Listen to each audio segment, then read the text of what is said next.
حضرت عبداللہ بن سلام رضی اللہ تعالیٰ عنہ فرماتے ہیں کہ ایک نبی نے مصیبت کی شکایت اللہ تعالیٰ کے پاس کی۔ اللہ تعالیٰ نے وحی فرمائی، تو کب تک میری شکایت کرے گا؟ میں شکایت و مذمت کے قابل نہیں ہوں۔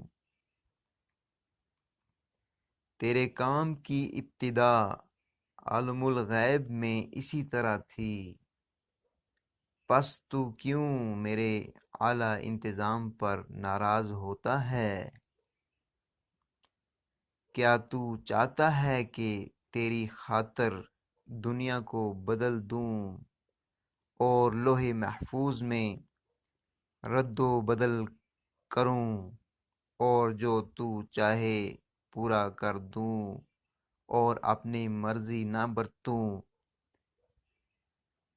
جیسے تو چاہے وہ ہو جائے اور جو میں چاہوں وہ نہ ہو۔